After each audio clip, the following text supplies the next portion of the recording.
How you doing this morning? You know, this past week, Jill, my wife, she was on Facebook. Now, I want you to know I don't have any Facebook friends. I don't have Facebook. I've never been on Facebook. Well, I've never been a person on Facebook, but I'm on Facebook through Jill. You tracking with me on that? Yeah? Okay, good. And she came across a picture, and she goes, "Hey, look at this picture." And she said, "Guess who this is?" And I looked at the picture. I'm like, I don't know. And she says the guy's name, and I went to college with him. And I remember the first thing that went through my head when she said who he was and that I went to college with him, I'm like, oh my goodness, he is so old. And my second thought was, there is absolutely no way that I look that old. And then I decided, okay, maybe I do, but I don't like to call it old. I like to call it mature. Mature? What does it actually mean to be mature? I mean, if you take a 70-year-old retired guy who was working for a Fortune 500 company, he's well off, he's set for life, and he's been through a lot of life experiences. Would you say that 70-year-old guy is mature?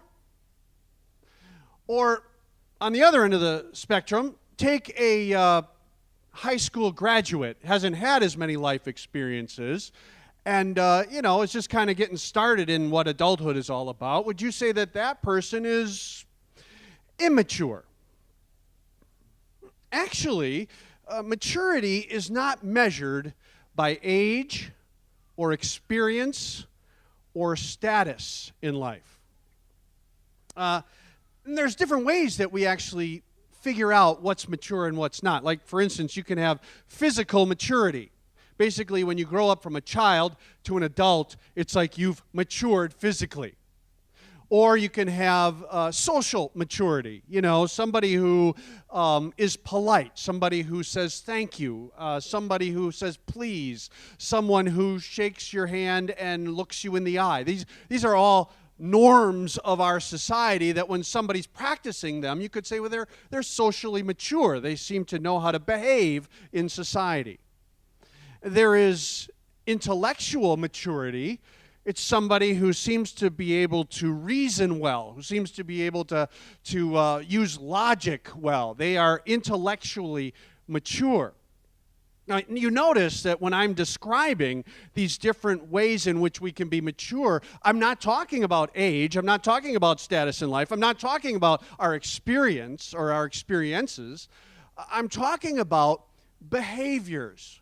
We measure maturity by the behaviors that we observe in others. And so this morning, I think we're going to look at the behaviors that need to be there in order to be mature in a way that is the best of them all. We're going to talk about how to be mature in love. We're in this series entitled Loving Fearlessly, and it is crucial, if we are going to talk about loving fearlessly, that we would understand clearly what mature love looks like, because mature love is the best of all. Mature love, let me just right off at the beginning give us a clear definition of what mature love is. Mature love is being committed to the very best for another person.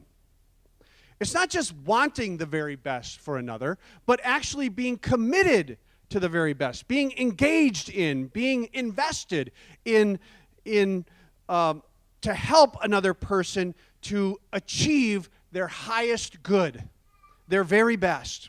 And this definition will fit no matter what relationships we find ourselves in. Like, take the dating relationship. You're dating a while, and you're wondering if our love is maturing. Well, just kind of reflect on the person that you're dating and say, are they committed to my very best? And likewise, am I committed to their very best? That's good for marriage. That's good for parenting. That's good for friendships. That's good for coworkers. This definition of what mature love is even good for when we consider someone that's somewhat harder to get along with. When the Lord tells us to love one another, He doesn't put conditions on it. You know, well, I would love them. I'd be committed to their very best if they just would stop doing that annoys me so much, you know? Or, you know, if he just wasn't so, you fill in the blank, then I would be committed to his very best. But what he does just rubs me the wrong way, and therefore, I don't know that I can actually love him like that definition tells me I'm supposed to. You know what Jesus told us? He said we should love even our enemies. So how can we mature in our love? And what behaviors should we look for in order to say, okay, I can see that love is a mature love? Well, we are in a series going through 2nd and 3rd John. Last week we finished up 2nd John. Today we dive into 3rd John. These are letters that the Apostle John wrote. 2nd John, he wrote it to a church. This 3rd John, he wrote to a specific guy. His name was Gaius. And as we go through the first 4 verses this morning, we are going to see 4 ways to know that we are mature in our love. 4 ways to know that, yep, we are definitely mature in how we love one another. The first one might be quite obvious, but it is very, very important to be clear on. We know that we are mature in love, that we're committed to the very best for another when we communicate love to them well. When we communicate love to another person well. Now, like I said, John writes this letter to a guy named Gaius, and he just had a real tender affection for him. He just had a really deep love for him. And in his maturity in expressing this love, he starts 3rd John with these words. If you have a Bible handy, you can go to 3rd John. It's right before the book of Revelation. Actually, it's right before the book of Jude, but if you go to Revelation and go back one page, probably both of those letters are going to be on a single page. They're so short. And 3rd John, verse 1 says this, "The elder," that's John expressing who he is, "the elder to the beloved Gaius, whom I love in truth." Now, John could have started with just the beloved Gaius, and that would have communicated that he loved him.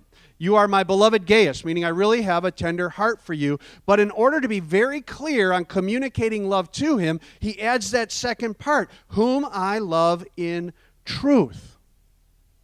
Now, sadly, today, our culture has bruised our ability to communicate love. It's done this by abusing love, by distorting love, by defining love in a way that is unhealthy, in many different ways that are unhealthy. I mean, people use the emotion of love to manipulate other people, to get what they want. Often when someone loves another person, there's hidden motives behind it, selfish motives. Or, with love today, there can be flat-out deception and lying in the name of love.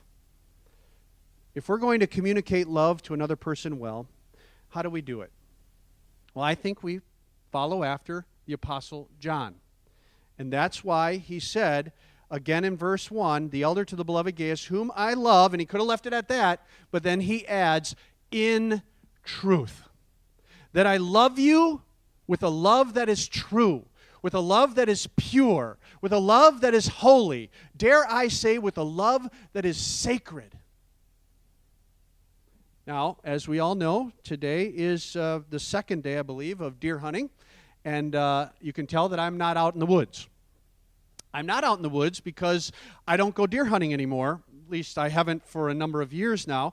I used to go every year. From the age of 12 all the way up into adulthood, I used to go deer hunting every year. And I remember even as a teenager, you know, you're driving up north from Franklin. I grew up in Franklin. We drive up north, and as we're driving up, I was like, oh, maybe this is the year, you know, this is the year I'm going to get my big buck. And I'd kind of go up all excited, ready to, you know, go deer hunting and shoot the big trophy, and I could mount and put on the wall and all that fun stuff. And every year, normally, I'd come back disappointed. Actually, if you knew some of the stories of deer hunting that I could tell you, normally when I came back from deer hunting, it wasn't just disappointed. I was oftentimes traumatized by deer hunting. Seriously, I mean, let me just share the one that comes to my mind, probably above all others. Again, I was in my teen years, and the way that we would hunt, we had a hunting party. We had a number of guys, and we'd rent a big house, and we'd all go out together, whatever. Normally, the way we'd do it is we'd go out early before light and get up in our tree stands and all that kind of stuff, and we'd sit there still until about lunch. Then we'd get out of the woods, and we'd go to lunch, and then the afternoons were normally spent driving. You know what that means? Like driving woods or driving cornfields or whatever. That means that all the guys in the party would basically line up at the edge of a woods, and we'd walk through it and try to push the deer out. And then at the end of the woods or the end of the cornfield, there would be a guy standing there. So if there's any deer that came out, he was there to shoot them, right? Well, this one day, we were driving a cornfield. This afternoon, we were driving a cornfield. And, there's big, long cornfield. And I remember stopping at the end, and we're kind of getting the lay of the land, and my dad was kind of telling people where to go, where they had to stand, and Jim was the guy on the end of the cornfield. And Jim, my dad said, no, you just stand right here at the edge of the cornfield. We'll be driving the deer your way, and then when they come out, you'll have a clear shot, this way you're not shooting toward us. And Jim was lined up at the edge of the cornfield. Everybody knew where he was so that we wouldn't shoot in his direction or anything. And then we all get in the car, and we drive way down to the other end of the cornfield, and we're lining up on this edge of the cornfield to try and drive the deer toward Jim, right, where he was ready. Well, unbeknownst to us, as we were lining up on this side of the cornfield, Jim, on the other side of the cornfield, is looking around, and he realizes that, well, this is an okay angle. Boy, that hill over there, if I go up on that hill, I'll have a clear view of the whole front of the cornfield, and therefore, if a deer comes out, I can have a much better shot at him. You see the problem with this? He's on the hill facing us as we're driving now we don't know it, right? We're in the tall corn.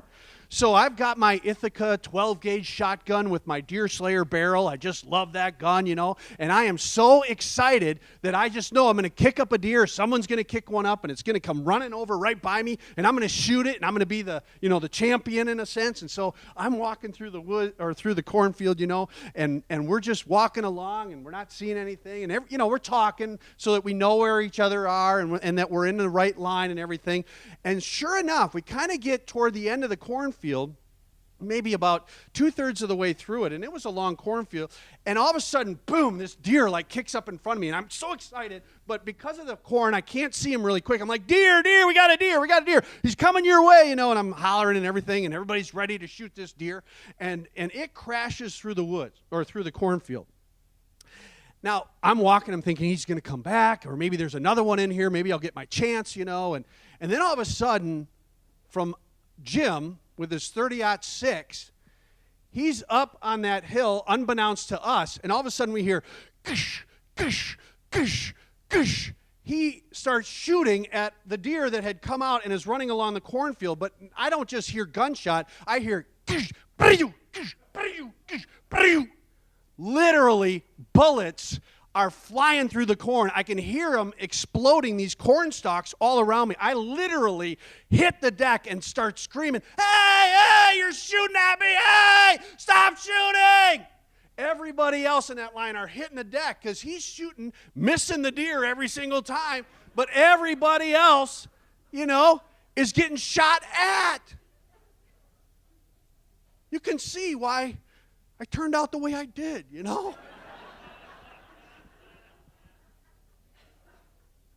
What I started out with, which was so good, so exciting, so fun, this is going to be so much fun, we're going to get a deer, I know it, ended up with complete terror.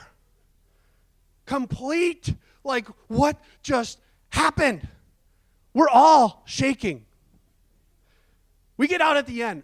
I have never seen my dad, well, actually I have, but he was livid. It's the only time in all my years that my dad kicked a guy out of our party. He kicked Jim out of the party that day. You're not allowed in this party. You're not hunting with us anymore. You're gone. We will not hunt with you anymore. It was absolutely craziness. Given the current culture of our world, now more than ever, we have the opportunity to show what mature love is, that we would love in truth. It's a safe love, where others don't have to fear that what looks so good and exciting about this love is going to end up being so wrong, even terrifying at times. Every single one of us in here has the ability to hurt each other. But to love in truth, we will never fire bullets in the direction of one another. Would others say that you and I are safe people? Do others get the impression that we love them in truth, in purity, in holiness? Have they heard us say it? I love you. In a way that is pure. To be committed to the very best for another. Let's let them hear and see that we really do love them. Let's communicate it clearly and never assume, well, they probably already know. The second way in which we can be committed to the very best of another, to be mature in love, is that we pray for their wholeness. That we pray for another person's wholeness. Look what John said he was praying for in 3 John, verse 2. Beloved, I pray that in all respects you may prosper and be in good health, just as your soul prospers. That's called integrity. Where what we see on the outside, how we are presented to the public, to the people that see us, matches what's going on the inside. That inner self, that you may prosper both in these external things as well as your soul, your inner life prospers. People normally present their highlight reels to us. I think that's why Facebook is so famous, so popular. People love to say what great things are going on in their life and the achievements that they have or their kids have or that whatever. And it's all great, it's all fine, but is it actually true? Are they whole? Are they really prospering? When we love one another, we are invested in the very best for one another. And the very best is where both we see in their outer world as well as in their inner world, they're prospering. They're complete. They're healthy. When was the last time we've been able to know each other well enough where we are in tune with how we're doing, inside and out? If we're going to love one another, fearlessly love one another, then we must connect and grow together. And you heard Megan's in an HDG. Kyle mentions those HDGs. A way in which we can connect relationally and grow and mature in our love is when we are in one. That's one way. It's a great way to just understand who we are and to share where we're at and to not only just share events that are happening in our lives, but to share at a heart level, at a soul level. So if you're not in an HDG, I do want to once again give you a little more of a nudge. And if you want to know how to get plugged in, that connection card, put your name, a contact, and then check that box HDG and bring it out to the welcome desk on your way out and just drop it off with them. They'd be happy to take it, and someone will get in contact with you. But I want to share with you a hurdle that we have to get over when we're talking about praying for their wholeness, wanting the very best for another person, committed to the very best. Here's a hurdle that we have to get over. It's called comparing. We tend to compare. Well, well, what if I'm not prospering? I mean, how can I be committed to their very best when I'm not really having the very best in my life? Or what if it seems like they just seem to have it easier than I do? Or, what if they have more than me? They seem happier than me. Do we really want the very best for another? Or is it we want the very best for them as long as it's not quite as good as I have it? Yeah, that could be a problem. It actually highlights a deeper hurdle that we have to get over, and it's called our insecurities. We're insecure. We compare other people's highlight reels to our behind the scenes, the messy stuff in our life, and we find out that we always seem to come up short. And we don't like feeling like we come up short. We don't like feeling insecure, but I think our insecurities reveal to us that we still have room to grow in what it means to be mature in our love for one another. Well, the third way that we can show that we're mature in our love by our behavior, that we're committed to the very best for another, is that we rejoice when the other person is living in the truth. We rejoice when we see, look at, they're living in the truth. That's something that is really cool. John was excited. Look at verse 3. For I was very glad when brethren came and testified to your truth. People see that, hey, you're walking in the truth. That is how you are walking in the truth. Yeah, cool. When my daughter Kara was in 6th grade, she's in 10th grade now, but when she was in 6th grade, she was in the YMCA gymnastics. And she was at level 6 at that time. And I remember that season well. We would go to the meets, and Kara, try as she might, she wasn't qualifying for state. She would always just come up just a little bit short, and you had to get a certain score, overall score, in order to make it to state. And she just, meet after meet after meet, she just wasn't able to get there. And we were at literally the last meet of the season. And it was up in Door County, the YMCA up in Door County. And she's going through all her events. She did pretty well on the uneven bars. The beam was always her hardest event, but she was, she did it. She accomplished what she needed to accomplish on the beam. She had an awesome vault. The vault was really good for her. And now the last event was floor exercise. Now, we figured out, we as parents, we figured out if she is going to make it to state, she has got to score an 8.6 or higher. She doesn't score an 8.6, she's not going to state. And so she, it's her turn, and she gets out on the floor, and she has her opening pose, where she kind of freezes and smiles. And then the music starts, and she starts to flit around the floor, and she does these little tumbles like a diving roll, and she does her handstand, and she gets over to her first corner, where she's going to do her first pass, and I could see it in her eyes. It was like this determination. She just goes at it. It's a round off back handspring, lay out back, boom, she nails it. I'm like, yeah. And then she does her front tuck, and she does her split leap, and all these kind of different things that she does. And she does another pass, which was kind of a same one, round off back handspring, but then it was a back tuck. It was done well. She did it great. It was just really cool, and I'm pretty excited about it. And she goes, and finally she gets into her final pose, and the music stops, and I'm thinking, and Jill we're just thinking, boy, that was good. I hope it was good enough. I mean, an 8.6, that's a high score, right?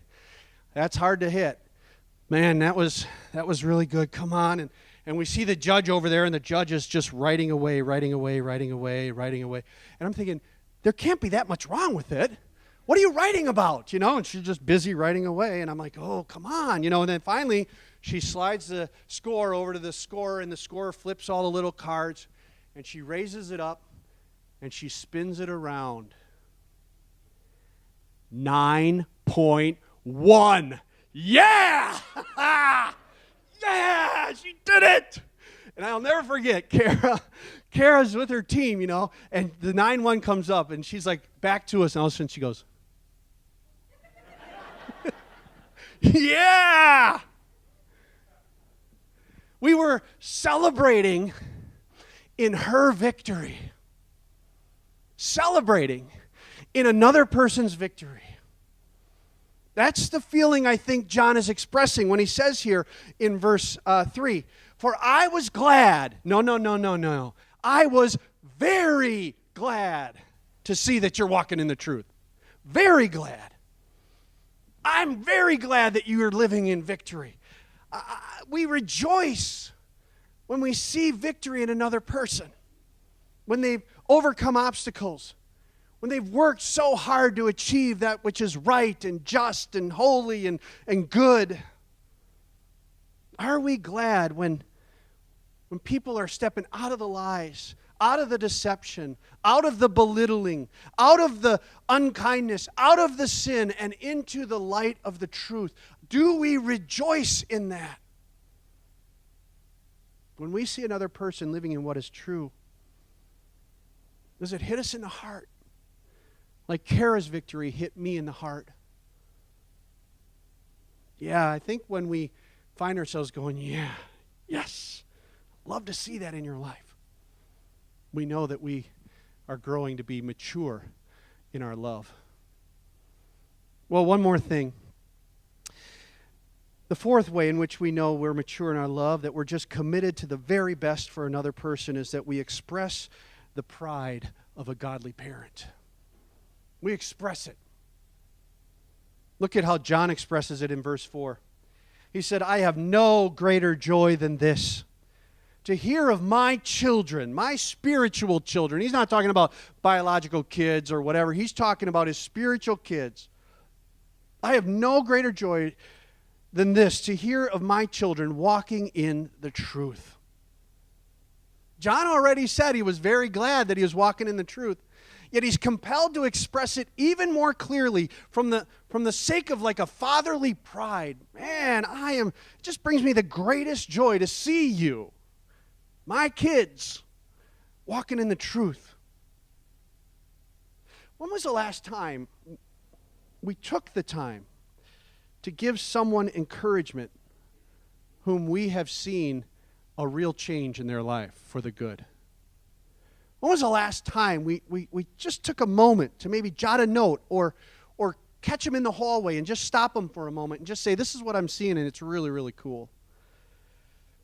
If we want to love someone with a mature love, like John loved, let's go a little further to express the pride that we have, like a godly parent would express. This whole maturity thing, it doesn't matter. This maturity thing, it doesn't matter if you're 22 or 52 or 92. Every one of us, if we are seeing these behaviors in us, these 4 behaviors, we will know that, you know what? We are committed to the very best for another person. We can tell that we are growing to be mature in our love. And when we display these things, like John, you and I, will truly be loving fearlessly.